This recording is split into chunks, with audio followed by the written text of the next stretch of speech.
بسم اللہ الرحمن الرحیم الحمد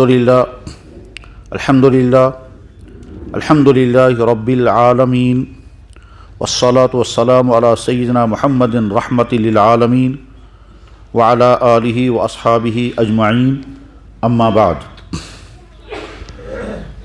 محترم بزرگوں اور دوستو، اس وقت ہمارا موضوع یہ ہے کہ اسلام ایک انسان کو کیسا دیکھنا چاہتا ہے۔ بہرحال دنیا میں انسان کو زندگی گزارنی ہے اور انسانوں کو زندگی گزارنی ہے انسانوں کے ساتھ۔ اس انسانوں کے ساتھ میں والدین بھی ہیں، بیوی بچے بھی ہیں، رشتہ دار بھی ہیں، بزنس، انسان بزنس کرتا ہوگا تو کسٹمر بھی ہیں،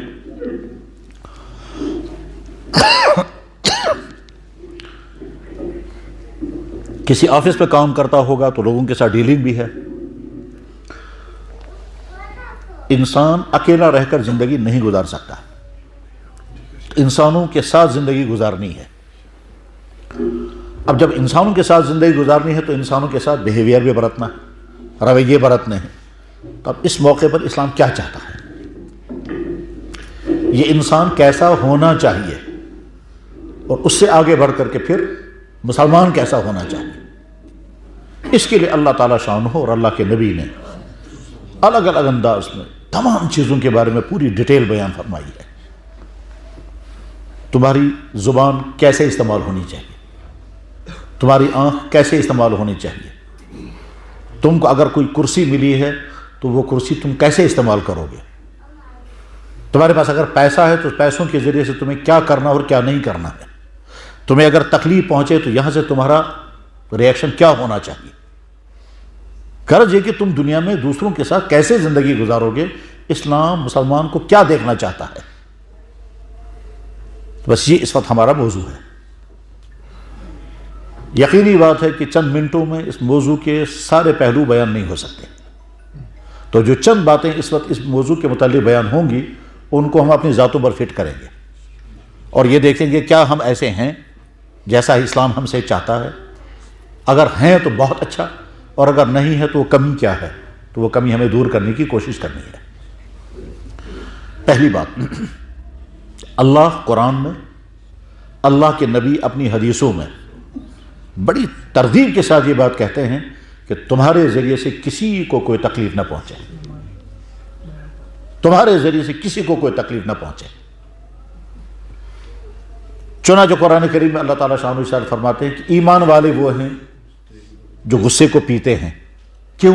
اس لیے کہ غصے سے دوسرے کو دکھ تکلیف پہنچتی ہے۔ جب ہم غصہ کریں گے، چاہے وہ کسی کے ساتھ بھی کریں، چاہے ہمارا غصہ کرنا جینیون کیوں نہ ہو، مگر دوسرے کو تکلیف سے ضرور ہوگی۔ غلطی دوسرے نے کی، ہم نے یہاں سے غصہ کیا، بہت کم ایسا ہوگا کہ اس اگلے آدمی کو اپنی غلطی کا احساس ہوگا۔ ہاں، ہمارے غصہ کرنے سے اس کو تکلیف پہنچے گی۔ مثلا ہم نے ڈانٹ ڈپٹ کی، ہم نے شکوہ کیا، ہم نے برا بھلا کہا، یا غصے سے اور اگلا کوئی قدم اٹھایا، تو بہت کم ایسے لوگ ہوں گے جو یہ کہیں گے کہ غلطی میری تھی۔ آپ کا ریئیکٹ کرنا جینیون ہے، آپ کا غصہ کرنا برحق ہے، ورنہ عام طور پر تو یہ کہیں گے اپنی غلطی نظر نہیں آتی ہے اور دوسرے کے غصے ہونے پر انسان اور ناراض ہوتا ہے۔ تو اللہ ہم سے یہ چاہتے ہیں کہ تم غصہ ہی نہ ہو، لیکن غصہ آنا تو نیچر ہے، غصہ تو آئے گا، انسان کی فطرت میں داخل ہے یہ کہ غصہ آئے گا، لیکن غصے کا غلط استعمال۔ اس لیے قرآن یہ نہیں کہتا کہ مسلمان وہ ہے جس کو غصہ آئے گا ہی نہیں، قرآن یہ کہتا ہے کہ مسلمان وہ ہے جو غصے کو پیے گا۔ اور جب اللہ تعالیٰ شانہ کہتا ہے غصے کو پینا، تو اس کا مطلب یہ ہے کہ وہ ہمارے بس میں ہے۔ وَالْكَاظِمِينَ الْغَيْظَ۔ چنانچہ جناب رسول اکرم صلی اللہ علیہ وسلم کی خدمت میں ایک صحابی نے سوال کیا، یا رسول اللہ آپ مجھے نصیحت کریں، تو آپ نے فرمایا لا تغضب، غصہ مت کرنا۔ انہوں نے کہا یا رسول اللہ مجھے نصیحت کریں، آپ نے پھر فرمایا غصہ مت کرنا۔ ان کا پھر کہا یا رسول اللہ آپ نصیحت کریں، آپ نے فرمایا غصہ مت کرنا۔ تو 3 دفعہ یہی بات کہی۔ بے شمار لوگ اپنے غصے کی وجہ سے اپنے لیے مشکلات کھڑی کرتے ہیں، اپنے لیے مشکلات کھڑی کرتے ہیں، چاہے وہ مشکلات بعد میں ماں باپ کی طرف سے آئیں، چاہے وہ مشکلات چاہے بیوی بچوں کی طرف سے آئیں، چاہے رشتہ داروں کی طرف سے آئیں، چاہے دکاندار کی طرف سے، چاہے افسر کی طرف سے، چاہے ماتحت کی طرف سے، کلی کی طرف سے، وجہ ہوتی ہے ہمارا اپنا غصہ۔ تو ایمان والے کا مزاج ایسا ہونا چاہیے کہ وہ غصے کو کنٹرول کرنے والا ہو۔ اور چونکہ اسلام ہر خوبی کے لیے مثال دکھاتا ہے جناب رسول اکرم صلی اللہ علیہ وسلم کی، اور حضور کی خصوصیت بھی یہی ہے، آپ جو بھی فرماتے ہیں اس کے لیے اپنے آپ کو مثال کے لاتے ہیں کہ اس کے لیے میری مثال۔ قرآن نے بھی کہا لَقَدْ كَانَ لَكُمْ فِي رَسُولِ اللَّهِ أُسْوَةٌ حَسَنَةٌ، تمہارے بہترین نمونہ محمد رسول اللہ۔ اب دیکھیے، ایک یہودی عالم تھے، اس یہودی عالم نے جناب رسول اللہ صلی اللہ علیہ وسلم کی خصوصیات پڑھی تھی۔ ان خصوصیات میں سے ایک خصوصیت اس نے یہ پڑھی تھی کہ ان کو کتنا ہی غصہ دلانے کی کوشش کی جائے وہ غصہ نہیں ہوگا۔ تو باقی ساری علامتیں وہ دیکھ چکا تھا، اب یہ علامت وہ دیکھنا چاہتا تھا کہ کیا یہ بات صحیح ہے کہ ان کو جتنا غصہ دلانے کی کوشش کریں گے وہ غصہ نہیں ہوں گے؟ اگر یہ علامت پائی گئی تو میں نبی مان لوں گا، لیکن اس کو موقع نہیں مل رہا تھا۔ بہرحال ایک وقت آیا تو اسے موقع مل گیا۔ صورتحال یہ پیش آئی کہ جناب رسول اللہ صلی اللہ علیہ وسلم کے پاس کسی دور دراز علاقے کے کچھ لوگ آئے اور انہوں نے کہا کہ ہمارے علاقے کے اتنے لوگ مسلمان ہو گئے ہیں لیکن وہ مالی اعتبار سے بڑی مشکلات میں ہیں، تو اس لیے اب ان کی کوئی مالی مدد کریں۔ تو اللہ کے نبی علیہ السلام نے فرمایا کہ اس وقت میرے پاس مالی مدد کرنے کے لیے کوئی سورس نہیں، میں کوئی مالی مدد اس وقت نہیں کر سکتا، ایسے حالات نہیں ہیں کہ میں ان کے لیے مالی مدد کروں۔ اتفاق سے یہ یہودی وہاں کھڑا تھا، اس نے کہا جی بہت اچھا، اگر آپ ان کی مالی مدد کرنا چاہتے ہیں تو میں آپ کو دوں گا، اس شرط پر کہ بعد میں آپ مجھے واپس لوٹا دیں گے، آپ کا کام بھی ہو جائے گا۔ اور آپ نے فرمایا ٹھیک ہے۔ اب اس نے اتنی بڑی رقم یہ کہہ کر حضور کو دی کہ آپ واپس اس کے بدلے میں مجھے اتنی کھجوریں دیں گے، ساتھ میں یہ بھی کہا فلاں باغ کی کھجوریں دیں گے۔ تو اللہ کے نبی علیہ السلام فرمایا اس باغ کی کھجوریں نہیں، ہو سکتا ہے وہ باغ اس باغ کی کھجوریں میں مہیا کر سکوں گا یا نہیں، بس تم چاہو کو کھجوریں، تو وہ کھجوریں میں اتنی تمہیں دوں گا اتنے عرصے کے اندر، ٹائم بھی طے ہو گیا۔ اس شخص نے یہ رقم دے دی، آپ علیہ السلام نے ان دور دراز علاقوں کے والوں کو رقم دے دی، وہ رقم لے کے چلے گئے۔ اس کے بعد پھر اب یہ اس ٹائم کا انتظار کر رہا ہے، اس ٹائم پر اس کو گیا اپنی رقم کا مطالبہ کرنا ہے، لیکن اس کو اصل میں رقم کا مسئلہ نہیں تھا، اس کو یہ دیکھنا تھا کہ نبی غصے ہوتے ہیں یا نہیں، اور میں ان کو غصہ دلانے کی کوشش کروں گا تو بعد میں ان کا رویہ کیا ہوگا۔ اس انتظار میں ہے کہ ایک دن جناب رسول اللہ صلی اللہ علیہ وسلم ایک جنازے میں تشریف لے گئے قبرستان، ابھی وہ ڈیٹ نہیں آئی تھی، تو یہ شخص پہنچ گیا اور آ کر کس نے ڈانٹنا شروع کیا، توہین شروع کی، بد کلامی کی، اور بد کلامی کرتے کرتے وہ یہ کہتا ہے آپ جس خاندان سے ہیں ان خاندان والوں کا بیہیویئر یہ ایسا ہے کہ وہ وقت پر پیمنٹ نہیں کرتے، وقت پہ پیسہ نہیں دیتے ہیں، آپ میں وہ پیسہ کیوں نہیں دے رہے ہیں؟ حضرت ابوبکر صدیق بھی کھڑے ہیں، حضرت عمر فاروق بھی کھڑے ہیں، تو وہ حیران ہو گئے یہ کیا گفتگو کر رہا ہے یہ شخص۔ لیکن اللہ کے نبی علیہ السلام وہ تیز کلامی کر رہا ہے اور حضور کے چہرے پر خوشی یا مسرت بلکہ تبسم، اب حضور مسلسل آہستہ آہستہ ہنستے رہے، وہ ڈانٹ ڈپٹ کرتا رہا، برا بلا کہتا رہا، توہین کی باتیں کہتا رہا، کیونکہ وہ پلاننگ کے ساتھ وہ غصہ دلانا چاہتا ہے۔ حضور خاموش۔ جب اسے بہت ہی زیادہ بد کلامی کی تو حضرت، بلکہ کچھ کتابوں میں تو یہ بھی لکھا ہے اس نے کہا اگر میرا بس چلتا ہے تمہارے سر پر پتھر مارتا۔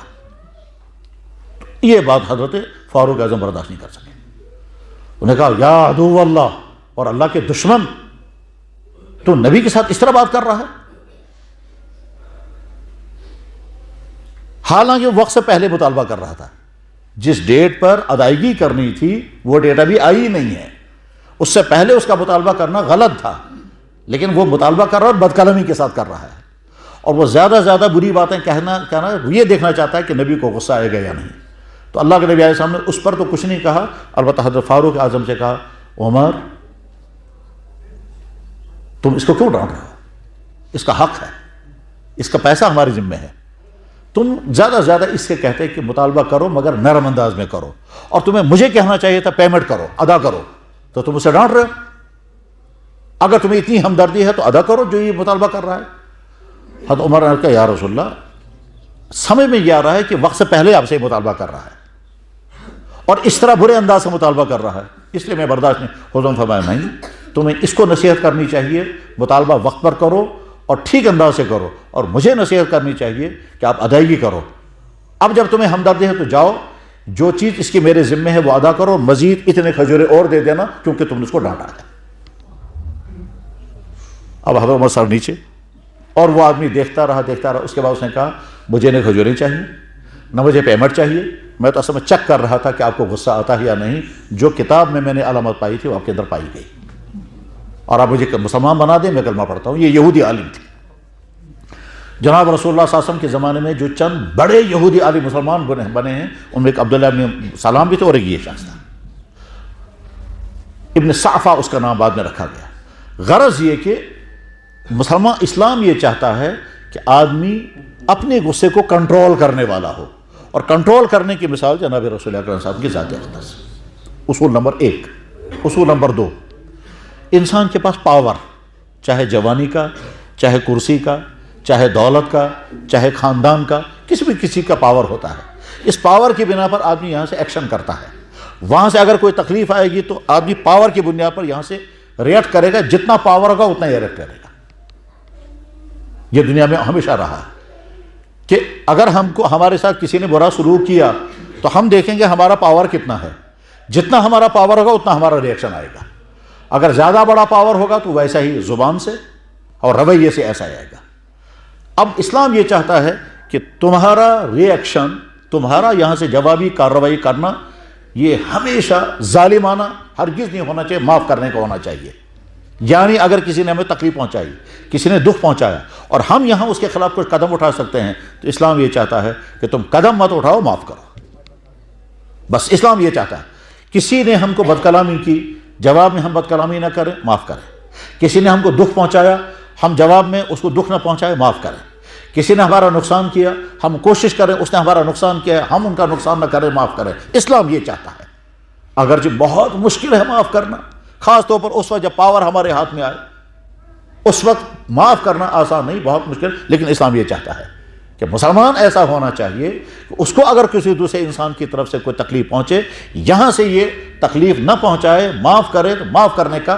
چنانچہ اللہ تعالیٰ قرآن کریم میں فرماتے ہیں وَالْقَادِمِينَ الْغَيْظَ وَالْعَافِينَ عَنِ النَّاسِ، ایمان والے اچھے وہ ہیں کہ جو غصے بھی پیتے ہیں اور لوگوں کو معاف کرتے ہیں۔ معاف کرنے کے معنی یہی کہ جب کوئی انسان ہمیں تکلیف پہنچائے گا تو ہم یہاں سے معاف، اور جب انسان معاف کرتا ہے تو اس میں اپنے جذبات کو ذبح کرنا ہوتا ہے، اپنے جذبات کو کنٹرول کرنا ہوتا ہے، لیکن اس کے نتیجے میں آدمی کا درجہ گرتا نہیں، بڑھ جاتا ہے، لیکن وہ فوراً سمجھ میں نہیں آئے گا، وہ بعد میں پتہ چلتا ہے معاف کرنے کے نتیجے میں آدمی نیچے نہیں اوپر آ جاتا، آدمی کی شخصیت اونچے آ جاتی ہے۔ دلیل یا ثبوت خود جناب رسول اکرم صلی اللہ علیہ وسلم کے ساتھ۔ اس دنیا میں بڑے سے بڑے ظلم کو معاف کرنے کی مثالیں بہت مل سکتی ہیں، لیکن جناب رسول اللہ صلی اللہ علیہ وسلم سے جیسی مثال کہیں نہیں مل سکے گی کہ آپ کو جتنا ستایا گیا اتنا کسی کو نہیں ستایا گیا، اور جس طرح سے آپ نے سب کو معاف کیا اتنا کسی نے معاف نہیں کیا، جس طرح سے آپ نے معاف کیا اس طرح کسی نے معاف نہیں کیا۔ ہزاروں مثالیں اس کی ہیں، یہاں تک کہ جب مکہ مکرمہ فتح ہوا تو سارے وہ مکے کے لوگ جنہوں نے ساری زندگی آپ کو بہت زیادہ ستایا تھا اور ہر طرح سے ستایا تھا، تو خانہ کعبہ کے دروازے پر کھڑے ہو کر آپ نے سب کو معاف کر دیا اور اعلان کر دیا اذهبوا وانتم طلقاء لا تثریب علیکم اليوم، مجھے تم سے کوئی گلہ نہیں، مجھے تم سے کوئی شکوہ نہیں، میری طرف سے تمہیں مکمل آزادی ہے۔ اور اس کا نتیجہ یہ ہوا کہ جب مکہ مکرمہ فتح ہوا تو کوئی ایک ناحق قتل نہیں ہوا، کسی ایک خاتون کو چھیڑا نہیں گیا، کسی ایک آدمی کا گھر نہیں لوٹا گیا۔ دنیا کی تاریخ میں جب کوئی قوم فتح پا کر کے کسی شہر میں داخل ہوتی ہے، کسی ملک کو کنٹرول کرتی ہے، تو وہاں کیا کیا ہوتا ہے تاریخ پڑھی جائے، تاریخ پڑھی جائے، اور فاتح قوم نے مفتوح قوموں کے ساتھ کیا کیا ہے ساری دنیا کی تاریخ بتاتی ہے۔ اس میں اگر کوئی استثنائی واقعہ ہے وہ صرف محمد رسول اللہ کا، کہ جب فاتحانہ طور پر آپ نے مکہ کنٹرول میں کیا تو کوئی ایک ناحق قتل نہیں ہوا، کسی ایک خاتون کو چھیڑا نہیں گیا، کسی ایک آدمی کا مال نہیں لوٹا گیا، کسی ایک آدمی کو تھپڑ تک نہیں مارا گیا۔ اس کے مقابلے میں دنیا کی کسی بھی حکم، کسی بھی ملک، کسی بھی قوم کی تاریخ پڑھیں، جب وہ دوسرے قوم پر قبضہ کر لیتے ہیں، حملہ کر کے اور فتح کر لیتے ہیں، تو پھر کیا کیا کرتے ہیں۔ اس میں دنیا کی ساری قوموں کا حال صرف محمد رسول اللہ کی ذات ہے۔ تو آپ نے کبھی کسی سے انتقام نہیں لیا، یا اللہ کے نبی علیہ السلام کے۔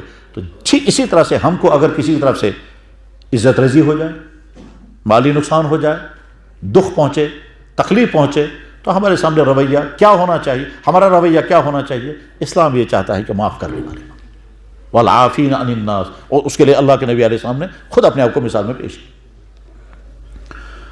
ممکن ہے اس سے پہلے میں نے کوئی واقعہ بیان کیا ہوگا، ممکن ہے، لیکن چونکہ اس وقت موضوع یہی ہے، اس کی میں مثال میں تو اسی واقعے میں بیان کرتا ہوں کہ آپ میں سے جو پڑھے لکھے حضرات ہیں وہ جانتے ہوں گے کہ ساؤتھ افریقہ میں ایک بڑے لیڈر گزرے ہیں جو بہت زمانے تک جیلوں میں رہے، اور بہت زمانوں تک جیلوں میں رہنے کے بعد پھر وہ رہا ہو گئے تھے، پھر اتفاق سے وہاں کے وہ پریزیڈنٹ بھی بنے ہیں، اور شاید اب ان کی وفات بھی ہو گئی ہے، اس کو نوبل پرائز بھی دیا گیا ہے۔ اس شخص کے حالات زندگی ہم نے پڑھے بھی ہیں، سنے بھی ہیں، تو چلا ایک واقعہ میں نے پڑھا اور وہ کتاب میرے پاس موجود ہے جس میں واقعہ لکھا ہوا ہے۔ جب یہ پریزیڈنٹ تھے تو ایک دن اپنے شہر کا دورہ کر رہے ہیں پریزیڈنٹ ہونے کی حیثیت سے، دورہ کرتے کرتے جب شام کو دیر ہو گئی تو انہوں نے اپنی سیکرٹری سے کہا کہ آج پریزیڈنٹ ہاؤس میں کھانا کھانے کے بجائے کسی ریسٹورنٹ میں کھانا کھائیں گے۔ انہوں نے کہا سر ٹھیک ہے۔ چنانچہ کسی ریسٹورنٹ کو چیک کیا گیا، وہاں سیکورٹی لگ گئی ہوگی، اس کے بعد پھر سیکورٹی کے افسران نے ریسٹورنٹ کو دیکھا اچھی طرح سے، اس کے بعد پھر صدر اندر آ گیا۔ اب پریزیڈنٹ صاحب اندر آ گئے، جب وہ ریسٹورنٹ میں بیٹھے ہیں کھانا کھانے کے لیے تو وہاں دیکھا ایک کونے میں ایک اور آدمی بھی کھانا پہلے سے کھا رہا ہے، لیکن جو ہی اس شخص نے دیکھا کہ پریزیڈنٹ اندر آ گئے تو وہ گھبرا گیا اور پریشان ہو گیا، اور پریزیڈنٹ صاحب نے بھی اس آدمی کو دیکھا، انہوں نے پہچان بھی لیا اسے۔ اب یہ بھی بیٹھے اپنی ٹیبل پر، اس کے ساتھ چاروں طرف سے اس کا سارا سٹاف ہوگا، سیکورٹی کے لوگ بھی ہوں گے، سیکرٹری وغیرہ بھی ہوں گے، آرڈر بھی چلا، تو ساتھ میں پریزیڈنٹ صاحب نے کہا کہ اس آدمی سے کہو ہماری ٹیبل پر اگر ہمارے ساتھ ہی کھانا کھائیں۔ چنانچہ اس کے بعد جا کر کے کہا گیا کہ آپ کو پریزیڈنٹ صاحب بلا رہے ہیں، آپ بھی وہیں آ کر کے کھانا بھی چاہیں۔ وہ بیچارہ چاہتا نہیں تھا، لیکن کانپتا ہوا اپنی وہ ٹرے لے کر کے اور کھانے کی چیزیں لے کر آ کے وہ بھی بیٹھ گیا، مگر وہ بیٹھا رہا اور بہت پریشان، گھبراتا رہا، سر نیچے، اور یہ تمام لوگ اس کو دیکھتے رہے، اور پریزیڈنٹ صاحب جو ہے وہ سر نیچے کر کے کبھی ایک نظر اسے دیکھتے کبھی نیچے، تھوڑا تھوڑا ہنستے بھی رہے لیکن جواب میں کچھ نہیں۔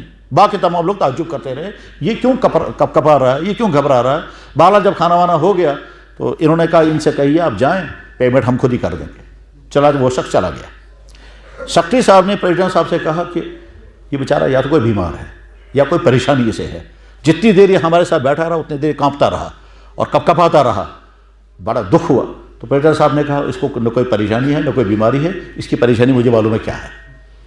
اس کے بعد اس نے کہا کہ جب میں جیل میں تھا اور مجھے ٹارچر ہوتا تھا تو اس شخص کی ڈیوٹی یہ تھی کہ یہ مجھے پانی پلائے، لیکن یہ مجھے پانی نہیں پلاتا تھا، یہ میرے منہ میں پیشاب ڈالتا تھا۔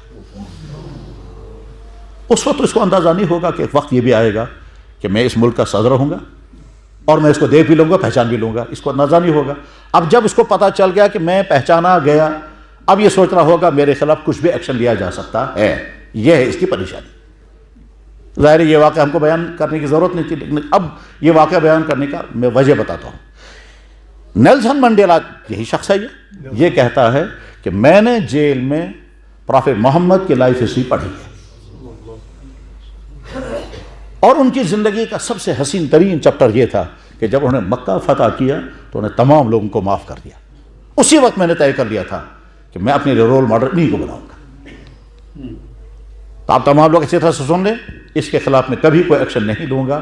اس نے میرے ساتھ وہاں کیا کیا ہے وہ سب میں بھلا چکا ہوں، اور میری طرف سے اس کو کوئی تکلیف نہیں پہنچے گی۔ یہ واقعہ کتاب میں لکھا ہوا ہے۔ اسلام یہ چاہتا ہے کہ ہر مسلمان ایسا ہی ہونا چاہیے کہ ہماری زبان سے کسی کو تکلیف نہ ہو، ہمارا رویے سے کسی کو تکلیف نہ ہو، اور اس کے لیے اللہ تعالیٰ شانوں کی طرف سے جو ارشادات آئے ہیں وہ، اور اللہ کے نبی علیہ السلام نے جو کچھ فرمایا ہے وہ سب سامنے اگر رکھا جائے تو انسان کے لیے بھی بہت آسان ہے ایسا بننا کہ میرے ہاتھوں سے میری زبان سے کسی پر ظلم نہ ہو۔ مثلا اللہ تعالیٰ شانوں فرماتے ہیں وَلَا تَحْسَبَنَّ اللَّهَ غَافِلًا عَمَّا يَعْمَلُ الظَّالِمُونَ، کوئی آدمی دوسرے پر ظلم کرتا ہے یہ مت سمجھنا کہ اللہ کو پتہ نہیں ہے، انما يُؤَخِّرُهُمْ، میں ڈھیل دیتا ہوں، میں دیکھتا ہوں کون کیا کر رہا ہے۔ اللہ کے نبی علیہ السلام نے ارشاد فرمایا کہ اللہ تعالیٰ شانہ یہ کہتے ہیں، اللہ یہ کہتے ہیں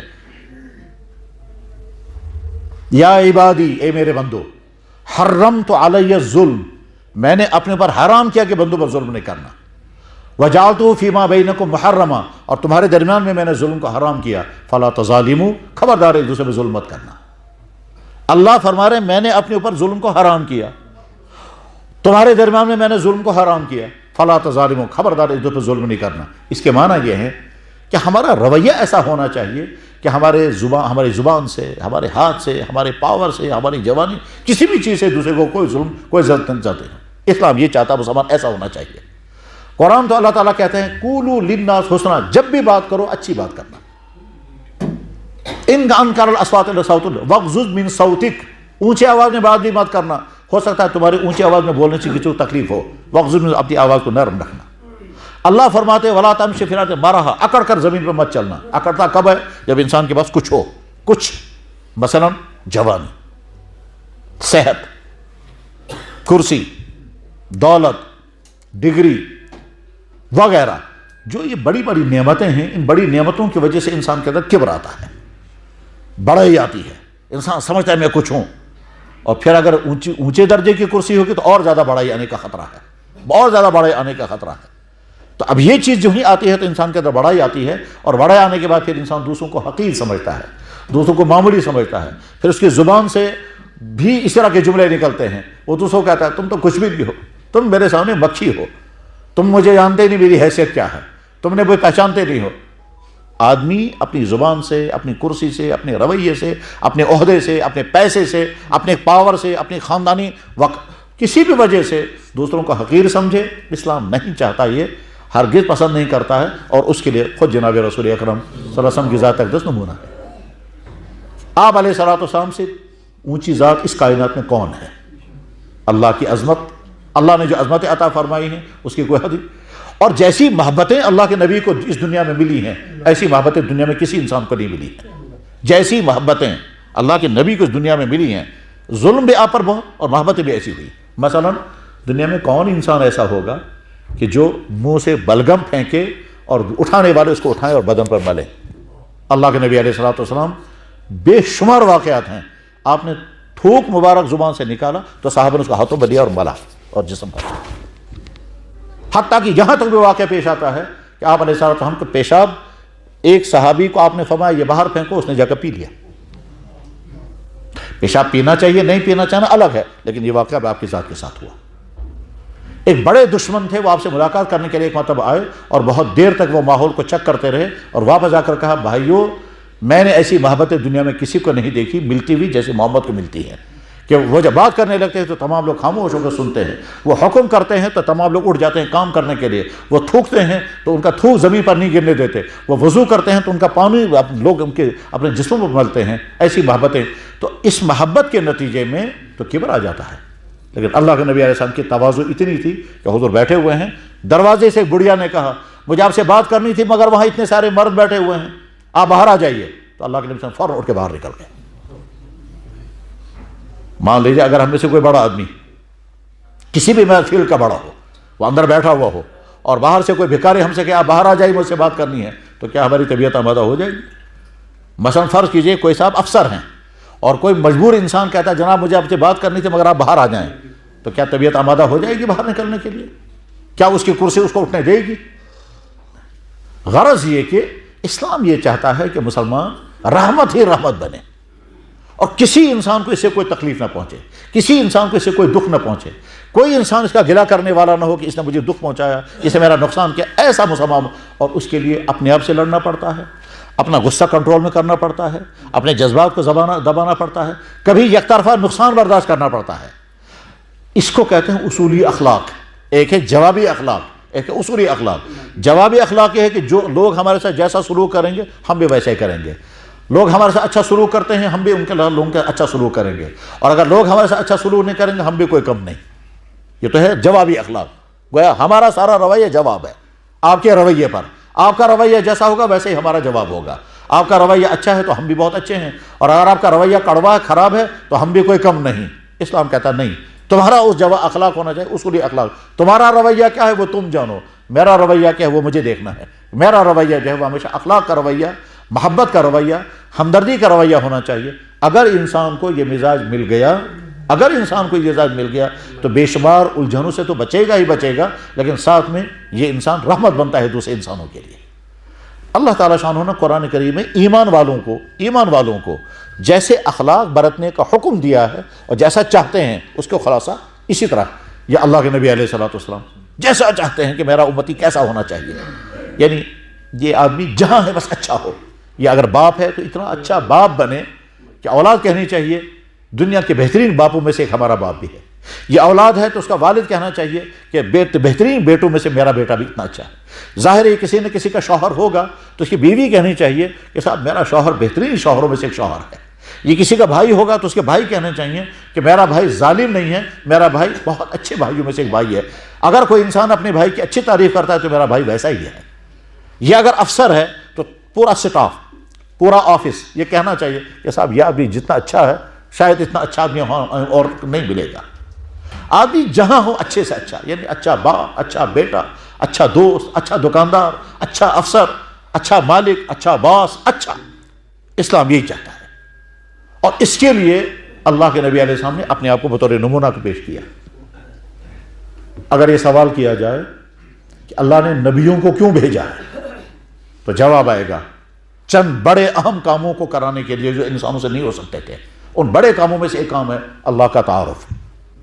یہ نبیوں کی پہلی ڈیوٹی ہے، کیونکہ اللہ کی ذات انسان اپنے بیس پر نہیں سمجھ سکتا، تو نبیوں کا ایک کام ہے۔ اور دوسرا کام زندگی گزارنے کا طریقہ۔ یہ زندگی گزارنے کا طریقہ نبیوں نے جس سکھایا وہ یہی ہے کہ انسان اتنا اچھا ہو کسی کو ہمارے ذریعے سے کوئی تکلیف نہ ہو۔